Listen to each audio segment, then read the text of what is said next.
سنی سلیمان کے لیے، ابراہیم کے لیے، زکریا کے لیے، فریم کے لیے اور پوری ٹیم کے لیے تالیاں بجائیں گے. آمین. بولو خداوند یسوع مسیح کی، خداوند یسوع مسیح کی، خداوند یسوع مسیح کی. عزیزو، خداوند کی حضوری میں کامل شادمانی، اس کے دائیں ہاتھ میں ابدی خوشی، اور آج ہم اس کی حضوری میں. اور میں آپ کو بتانا چاہتا ہوں آج خداوند آپ کو گفٹ دے گا. آمین. گفٹ. آمین. اور ہمارے پاس ہر قسم کے گفٹ ہونے چاہیے، مختلف گفٹ. ایک ہی گفٹ نہیں ہونا چاہیے، مختلف گفٹ ہونے چاہیے ہمارے پاس، اور ورائٹی آف گفٹس ہونی چاہیے. اور جو گفٹ ہے یہ انسان کی خوشی کو بھی دوبالا کرتے ہیں، ان کے چہرے کی رونق کو دوبالا کرتے ہیں. آمین. میں جب کسی کو گفٹ دیتا ہوں اور جو گفٹ ریسیو کرتا ہے وہ بہت خوش ہوتا ہے، اور جب مجھے گفٹ دیا جاتا ہے تو پھر یقیناً میں بھی خوش ہوتا ہوں. آمین. کتنے لوگ ہیں جو گفٹ لے کر اور دے کر خوش ہوتے ہیں؟ ذرا ہاتھ دکھائیں مجھے. Very good. تو آج خدا باپ ہمیں بیسٹ گفٹ دینے کے لیے اترا ہے، اور وہ بیسٹ گفٹ ہے روح القدس. روح القدس زمین پر بیسٹ گفٹ ہے. اور میں ایک بھید بتانا چاہتا ہوں جو خدا نے میرے ساتھ کلام کیا ہے. جس کے پاس روح القدس ہے نا، وہ اس زمین پر کامیاب ترین زندگی بسر کرتا ہے. جس کے پاس روح القدس ہے نا، وہ اپنی سوچوں میں، اپنے خیالوں میں اور خدا کی حضوری میں کامیاب ترین زندگی بسر کرتا ہے. آمین. ہر شخص کی لائف میں کامیابی کا معیار فرق ہو سکتا ہے. کوئی شخص یہ سمجھ سکتا ہے کہ میرے پاس بڑی دولت ہو، بنگلہ ہو، بڑا کچھ ہو تو یہ میری کامیاب لائف ہے. کوئی شخص یہ سمجھ سکتا ہے کہ میرے پاس ایجوکیشن ہو تو پھر یہ میری کامیاب لائف ہے. کوئی شخص یہ سمجھ سکتا ہے کہ میرے پاس دنیا کی آسائشیں ہوں، سہولتیں ہوں تو یہ کامیاب لائف ہے. لیکن میں آج آپ کو بتانا چاہتا ہوں جس کے پاس روح القدس ہے وہ کامیاب شخص ہے، کیونکہ روح القدس انسان کو کبھی گرنے نہیں دیتا. روح القدس انسان کو کبھی ایسی حالت میں اور بیماری میں جانے نہیں دیتا جہاں پر انسان کا لاس ہو جائے. روح القدس جو ہے، میں آپ کو یہ جو جملہ بول رہے ہیں غور سے سنا، یہ بھید ہے. جب روح القدس آپ کے اندر ہے نا تو پوری دنیا ہی آپ کے اندر ہے. آمین. آمین. خدا کرے آپ کی زندگی میں یہ بھید کھل جائے. جب روح القدس ہمارے اندر ہے تو پھر ساری کامیابی ہمارے اندر ہے اور ساری دنیا ہمارے اندر ہے. آمین. تو آئے ہم بیسٹ گفٹ لیں. میرے ساتھ نکالیں مقدس لوکا کی انجیل، اس کا 11 باب اور اس کی 10 آیت سے 13 آیت تک خدا کا کلام ہم پڑھیں گے. اور آج کے کلام کا عنوان ہے بہترین تحفہ روح القدس ہے. The Holy Spirit is the best gift. کلام میں لکھا ہے مقدس لوکا کی انجیل اس کا 11 باب اور اس کی 10 آیت سے، کیونکہ جو کوئی مانگتا ہے اسے ملتا ہے، اور جو ڈھونڈتا ہے وہ پاتا ہے، اور جو کھٹکھٹاتا ہے اس کے واسطے کھولا جائے گا.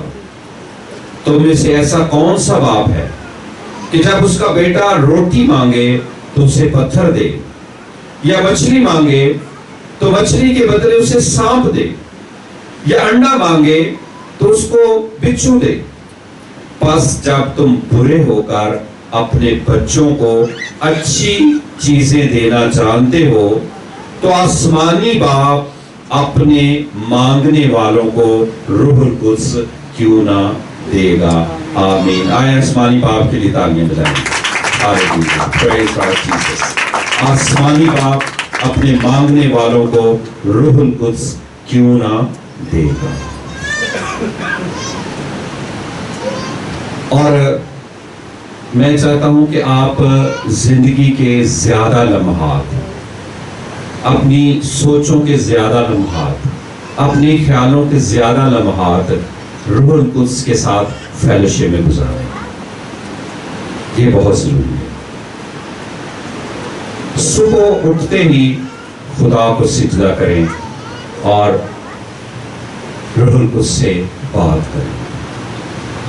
سارا دن روح القدس کی رہنمائی میں روح القدس کے ساتھ زندگی بسر کریں. اور خدا آج ہمیں یہ برکت دینے جا رہا ہے. آمین. ہم اور میچورٹی کے ساتھ روح القدس کے ساتھ انٹیمیسی کے ساتھ اس کے ساتھ رفاقت کے ساتھ پیار کے ساتھ ہم پڑھنا چاہتے ہیں. پریز لاڈ ہالیلویا. خدا یسوع مسیح بیسٹ ٹیچر ہیں اور وہ سارے بھیدوں کو جانتے ہیں اور انہوں نے یہ بھید ہم پر کھولا ہے. مانگو تو تمہیں دیا جائے گا, ڈھونڈو تو پاؤ گے, دروازہ کھٹکھٹاؤ تو تمہارے واسطے کھل جائے گا. آمین آمین. اور اس کے جو مانگنے کے اور پہنچنے کے جو لیول ہے نا وہ 3 لیول ہیں, اور پریئر کے بھی 3 لیول ہیں. یاد رکھیں, پریئر کے جو ہماری دعا ہوتی ہے, جو ہماری ریکویسٹ ہوتی ہے, اس کے 3 لیول ہیں. پہلا ہے مانگنا, دوسرا ہے ڈھونڈنا, اور تیسرا ہے کھٹکھٹانا. پہلا کون سا ہے؟ مانگنا, آسک. دوسرا کون سا ہے؟ ڈھونڈنا, سیک. اور تیسرا کون سا ہے؟ کھٹکھٹانا, نوکنگ, یعنی کھٹکھٹانا. اب آپ نے غور سے سننا ہے. جو پہلا لیول ہے نا, مانگنے والا لیول, اس میں ہم ظاہرہ چیزوں کو بھی مانگ سکتے ہیں, روح القدس کو بھی مانگ سکتے ہیں. ہم خدا سے مانگ رہے ہیں, اور یہ پریویلیج یسوع مسیح نے ہمیں دیا. خدا یسوع مسیح نے فرمایا تھا جو کچھ تم میرے نام سے باپ سے مانگو گے وہ تمہیں دے گا. اور میں سمجھتا ہوں خدا کا بیٹا ہوتے ہوئے مجھے یہ پریویلیج حاصل ہے. خدا کا بیٹا اور بیٹی ہوتے ہوئے آپ کو یہ پریویلیج حاصل ہے کہ ہم کس سے مانگے؟ خدا سے مانگے, اور خدا کی حضوری میں آ کر مانگے ہم. اور ہمیں مانگنا چاہیے. یہ بیٹوں اور بیٹیوں کو حق حاصل ہے کہ وہ اپنے باپ سے مانگے, اپنی ماں سے مانگے. اسی طرح سے آسمانی باپ سے ہم کیا کر سکتے ہیں؟ مانگ سکتے ہیں. اور کلام مقدس میں یسوع نے یہ سکھایا ہے کہ زمینی باپ جو ہیں وہ برے ہوتے ہیں, وہ ناسمجھ ہوتے ہیں, وہ نادان ہوتے ہیں, خدا سے بڑے نہیں ہوتے, لیکن تو بھی وہ اپنے بچوں کو کیا دیتے ہیں؟ اچھی چیزیں دیتے ہیں.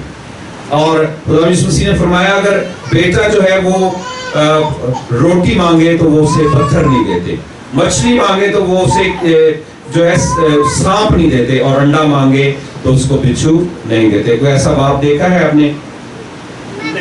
کوئی ایسا باپ نہیں. باپ, برے باپ بھی جو ہیں اپنے بچوں کے لیے سوچتے ہیں, ان کے لیے ہی ان کو بھی دینا پسند کرتے ہیں. آمین. اور ماں باپ کی بہت سی خوشیوں میں سے ماں باپ کی بڑی خوشی کا محور جو ہے نا اس کے بچے ہوتے ہیں. یاد رکھیں, بچے کامیاب ہو جائیں تو ماں باپ خوش ہوتے ہیں, بچے کسی اچھے عہدے پر چلے جائیں ماں باپ خوش ہوتے ہیں, بچے تعلیم حاصل کریں ماں باپ خوش ہوتے ہیں, بچے جو ہے لائق نکل آئیں تو ماں باپ خوش ہوتے ہیں, بچے فرما بردار ہو جائیں تو ماں باپ خوش ہوتے ہیں. آمین آمین. ماں باپ کا جو دل ہے وہ کہاں پر لگا ہوتا ہے؟ بچوں میں, کیونکہ ماں باپ کا مال کون سا ہے؟ اصل میں بچے تو ماں باپ کا مال ہے. خدا یسوع مسیح نے کہا جہاں تیرا مال ہے وہاں تیرا دل ہے. آمین. تو بچے ہی ماں باپ کا مال و متاع ہوتے ہیں, اور خداوند یہ ہمیں سکھا رہے ہیں کہ ماں باپ اپنے بچوں کو کیا دیتے ہیں؟ اچھی چیزیں دیتے ہیں. آمین. میں آپ کو ریکمینڈ کرتا ہوں کہ آپ آج اپنے آسمانی باپ سے کچھ مانگیں. بزنس مانگ سکتے ہیں, ایجوکیشن مانگ سکتے ہیں, جاب مانگ سکتے ہیں. پریز گاڈ ہالیلویا. گھر مانگ سکتے ہیں, ویزا مانگ سکتے ہیں, جو آپ سمجھتے ہیں کہ آپ کی دلی آرزو ہے وہ آپ مانگیں. آمین آمین. اور اس سے بڑھ کر یہ ہے کہ آپ روح القدس مانگیں, روح القدس کو پکاریں تاکہ روح القدس آپ کی زندگی میں کام کرے. آمین. دوسرا جو دعا کا جو ریلم ہے مانگنے کے طلب سے وہ کیا ہے؟ ڈھونڈنا. وہ کیا ہے؟ اور یہ جو مانگنے کا ریلم ہے، اس کو ہم اپنی باڈی سے اگر تشبیہ دیں دعا کو، تو یہ آؤٹر ریلم ہے، ہماری فزیکل باڈی ہے، یہ مانگنا ہے۔ جب ہم کہیں گے ڈھونڈنا، تو یہ ہماری سول ہے، جس میں ہماری سوچ، ہماری انٹیلیجنس، ہماری ذہانت اور ہماری ایموشنز، ہماری مرضی پائی جاتی ہے۔ تو یہ دوسرا ریلم ہے، مانگنے دعا کا دوسرا ریلم ہے، اور جس میں ہم نے کیا کرنا ہے؟ اپنی سوچوں کو، اپنے خیالوں کو، اپنی مرضی کو، اپنی جذبات کو خدا کے تابع کر دینا ہے، اور ہمیں خدا کی بادشاہی کو ڈھونڈنا ہے، خدا کی مرضی کو ڈھونڈنا ہے، خدا کی راست بازی کو ڈھونڈنا ہے، ہمیں اس کے جذبات کو ڈھونڈنا ہے، ہمیں اس کی محبت کو ڈھونڈنا ہے، ہمیں خدا کو ڈھونڈنا ہے۔ پریز لاڈ، ہلیلویا۔ اور آپ کو خدا مل جائے گا، آپ کو خدا جیسے جذبات مل جائیں گے، آپ کو خدا جیسی محبت مل جائے گی، آپ کو خدا مل جائے گا۔ اور اس میں ایک خاص بات بتانا چاہتا ہوں جو بھید ہے، جب آپ ڈھونڈیں گے نا اور آپ کو خدا جب مل جائے گا، تو آپ اتنے زیادہ شادمان ہوں گے کہ آپ کسی قسم کی فکر نہیں کریں گے کہ دنیا کیا کر رہی ہے، دنیا میں کیا ہو رہا ہے، آپ خداوند میں مصروف ہو جائیں گے۔ پریز لاڈ، ہلیلویا۔ پھر آپ یہ نہیں کہیں گے کہ میرے بھائی نے میرے لیے کیا کیا ہے، میری ماں نے میرے لیے کیا کیا ہے، میرے بیٹے نے میرے لیے کیا کیا ہے، میری بہو نے میرے لیے کیا کیا ہے، فلاں شخص نے میرے لیے کیا کیا ہے۔ کیونکہ آپ خدا کی بادشاہی کو ڈھونڈ لیں گے، آپ خدا کی راست بازی کو ڈھونڈ لیں گے، آپ خدا کی محبت کو ڈھونڈ لیں گے، حقیقت میں آپ خدا کو ڈھونڈ لیں گے۔ آمین، آمین، پریز لاڈ، ہلیلویا۔ اور جو تیسرا ریلم ہے وہ ہے نوکنگ، کھٹکھٹانا۔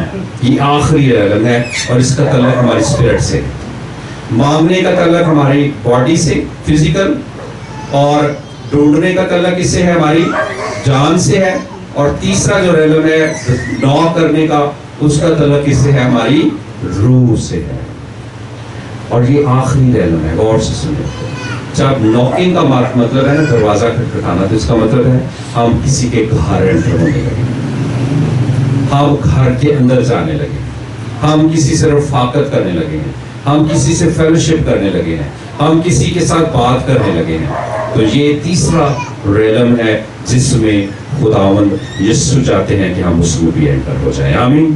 اور جب ہم تیسرے ریلم میں انٹر ہوتے ہیں، کیونکہ خدا کی فیلوشپ کا ریلم ہے، غور سے سنیں یہ جملہ، خدا کی فیلوشپ کا، تو پھر ہم مانگنے سے، یعنی فزیکل جو ریلم ہے، اس سے بھی اگلے درجے میں چلے جاتے ہیں۔ ہم اپنی جان کا ریلم، جو جذبات ہیں، ایموشنز ہیں، ہماری مرضی ہے، اور اس میں ہماری ذہانت پائی جاتی ہے، ہماری عقل پائی جاتی ہے، ہم اس سے بھی اگلے درجے میں چلے جاتے ہیں، اور پھر ہم ہوتے ہیں اور ہمارا خدا ہوتا ہے۔ کیونکہ ہم جب دروازہ نوک کرتے ہیں، یسوع نے کہا جب تم دروازہ نوک کرو گے تو کیا ہوگا؟ دروازہ کھٹکھٹاؤ گے تو کیا ہوگا؟ دروازہ کھل جائے گا۔ آج میں آپ کو ریکمینڈ کرتا ہوں، آپ دروازے کو نوک، اور جو ہی کسی شخص کے لیے دروازہ کھلے گا نا، وہ ایک ایسی خوبصورت فیلوشپ میں چلا جائے گا جس کو بیان نہیں کر سکتے، جس کو بیان نہیں کر سکتے، فیلوشپ میں چلا جائے گا۔ اس کی میں ایک ایگزامپل دینا چاہتا ہوں آپ کو۔ آپ میں سے کتنے لوگ ہیں جنہوں نے کم از کم 5 گھنٹے اکیلے سفر کیا ہے زندگی میں؟ 5 گھنٹے منیمم میں بتا رہا ہوں، جہاز میں تو 22 گھنٹے بھی لوگوں نے کیا ہوا ہے، 5 گھنٹے بہت سے ہیں، میں بھی ہوں ان میں سے۔ میں آپ کو بتاتا ہوں، جب آپ اکیلے بیٹھے ہیں 5 گھنٹے سفر کر رہے ہیں، اور آپ خدا سے باتیں کر رہے ہیں، اس خدا آپ کے ساتھ ہے، آپ خدا میں مصروف ہو رہے ہیں، آپ خدا کے ریلم میں انٹر ہو گئے ہیں، آپ خدا کی حضوری میں انٹر ہو گئے ہیں، تو پھر وہ سفر اچھا فیل ہوگا یا برا یا بورنگ یا کیسا لگے گا؟ بھائی اچھا لگے گا۔ یہ میں نے مثال کے طور پر آپ کو بتایا کیونکہ میرا یہ پرسنل ایکسپیرینس ہے۔ پھر آپ الون نہیں ہوں گے، میں نے کہا تھا اکیلے سفر کیا 5 گھنٹے، اپنی بیوی بچوں کی بات نہیں کرا، اکیلے، تو پھر آپ الون نہیں ہوں گے، تنہا نہیں ہوں گے، خدا آپ کے ساتھ ہوگا، آپ کی فیلوشپ اس کے ساتھ ہوگی، آپ اس سے بات کر رہے ہوں گے، وہ آپ کو تقویت دے رہا ہوگا، وہ آپ کو پلانز دے رہا ہوگا، وہ آپ کو برکت دے رہا ہوگا، آپ بیٹھے بیٹھے ہو سکتا ہے مسافر دیکھیں آپ ہنس رہے ہوں گے, مسکرا رہے ہوں گے, آپ کی آنکھوں میں, آپ کے چہرے میں تازگی ہوگی. آمین. وہ سوچ سکتے ہیں یہ شخص اکیلا مسکرا رہا ہے. کبھی اکیلا بھی شخص مسکرائے, میں تو اکیلا بھی مسکراتا ہوں, کئی دفعہ کوئی خداوند مجھے تھاٹ دیتا ہے تو میں مسکراتا ہوں. آمین. تو پھر آپ کی یہ حالت ہو, یہ میں نے مثال آپ کو دی ہے. بالکل ایسے ہی ہے جب آپ اسپرچل ریلم میں دروازہ نوک کر کے اس میں انٹر ہو جاتے ہیں نا, تو پھر آپ دنیا کی ساری فکروں سوچوں سے باہر آ جاتے ہیں, اور پھر آپ ایک ایسی شادمانی خوشی کے ریلم میں چلے جاتے ہیں جو روح القدس کا ریلم ہے. آمین. آمین. پھر آپ کی اور روح القدس کی کیا ہوتی ہے؟ فیلوشپ. اور خدا یسوع یہی سکھا رہے ہیں, یہی سکھا رہے ہیں کہ ہم بیسٹ گفٹ آسمانی باپ سے لے لیں. آمین. 13ویں آیت کو غور سے سنیں. پس جب تم برے ہو کر اپنے بچوں کو اچھی چیزیں دینا جانتے ہو تو آسمانی باپ اپنے مانگنے والوں کو روح القدس کیوں نہ دے گا. آمین. ہمارا آسمانی باپ ہمیں روح القدس کیوں نہیں دے گا؟ دے گا وہ. آمین. تو ہمیں اس سے مانگنا ہے, اس سے لے لینا ہے, اور یہی ہماری بیسٹ لائف ہے. اگر آپ چاہتے ہیں نا بیسٹ لائف گزاریں, دنیا کی فکروں سے, پریشانیوں سے, بلڈ پریشر سے, شوگر سے, بیماری سے, چیزوں سے آزاد ہو کر زندگی بسر کریں, کیونکہ روح القدس کے بارے میں لکھا ہے جہاں خدا کا روح ہے وہاں آزادی ہے. وہ ہمیں پھر آزاد کر دے گا. کس چیز سے؟ گناہ سے, غلامی سے, بیماری سے, شیطان سے, دنیا کی فکروں سے آزاد کر دے گا. اور میں آج میری دعا ہے, غور سے سنیں, یہ آخری بات ہے, میری دعا ہے آپ آزاد زندگی بسر کریں. جہاں خدا کا روح ہے وہاں آزادی ہے, ہم آزاد زندگی بسر کریں. بہت سے لوگ جو ہیں وہ اپنے کلچر میں پھنسے ہوئے ہیں, بہت سے لوگ مذہبی رسموں میں پھنسے ہوئے ہیں, بہت سے لوگ اپنے بہن بھائیوں میں غلط تعلقات میں پھنسے ہوئے ہیں, بہت سے لوگ جو ہیں وہ ایک دوسرے سے غلط تعلقات میں پھنسے ہوئے ہیں, بہت سے لوگوں پر مختلف قسم کا پریشر ہے. میں آپ کو بتاؤں کسی پر بھی پریشر نہیں ہونا چاہیے. اور میں اکثر کہتا ہوں, ہم خاص طور پر پیرنٹس سنیں, اب آپ کے بچوں پر بہت زیادہ پریشر نہیں ہونا چاہیے. میں اپنے بچوں پر بہت زیادہ پریشر نہیں ڈالتا. پریشر ڈالنے سے مراد یہ نہیں ہے کہ آپ نے برا بلائی انہیں کام سے نہیں روکے, نہیں. اس کا مطلب یہ ہے کہ وہ آزاد زندگی بسر کریں. ان کو ایسے سکھایا جائے, ٹرین کیا جائے, اور انہیں یہ فیل ہو کہ انہوں نے لائف میں کچھ بننا ہے, کچھ کرنا ہے. اور جب وہ خود سے ان کے اندر سے یہ موٹیویشن ہوگی تو وہ آزاد ہوں گے. آپ بچوں پر پریشر ڈال کر انہیں ڈاکٹر نہیں بنا سکتے, انجینئر نہیں بنا سکتے, پروفیسر نہیں بنا سکتے, لیکن آپ انہیں محبت دے کر, ان کے لیے دعا کر کے, ان کو ڈپریشن, ٹینشن سے نکال کر بہت پرفیکٹ اور ایک ایسا انسان بنا سکتے ہیں جو نہ صرف خاندان کے لیے بلکہ کلیسیا کے لیے, کمیونٹی کے لیے, دنیا کے لیے ایک اچھا انسان بن سکتا ہے. آمین. آمین. سب سے بڑی بات ہے ایک اچھا انسان بننا. یہ کوئی بڑی بات نہیں ہے کہ ایک شخص ہو, اس کے پاس بڑا مال و دولت ہو لیکن وہ کیا ہو, کنجوس ہو. ایک شخص اس کے پاس بڑا مال و دولت ہو اور اس کے اندر لالچ ہو. ایک شخص کے پاس بڑا مال و دولت ہو اور وہ ناجائز نفع حاصل کرنے والا ہو. کلام کی باتیں بھی بتا رہا ہوں. خدا ایسے افراد کو پسند نہیں کرتا. ایسا شخص ہو جو آزاد ہو ان چیزوں سے اور خوشی کی زندگی بسر کرتا ہو. جو کچھ اس کے پاس ہو اس میں وہ خوش ہو, شادمان ہو, اور اس کے پاس برکت ہو. اور یہ تب ہو سکتا ہے, یہ آخری بات, تب ہو سکتا ہے جب روح القدس ہمارے اندر ہے, روح القدس ہمارے پاس ہے, شادمانی ہمارے اندر ہے, تسلی ہمارے اندر ہے, کامیابی ہمارے پاس ہے, سب کچھ ہمارے پاس ہے. آئیں ہم اپنی آنکھیں بند کریں اور جن کے پاس روح القدس ہے وہ روح القدس سے بات کریں, اور جن کو روح القدس کی ضرورت ہے آج میں آپ کو ریکمینڈ کرتا ہوں آپ روح القدس کو مانگیں. آمین.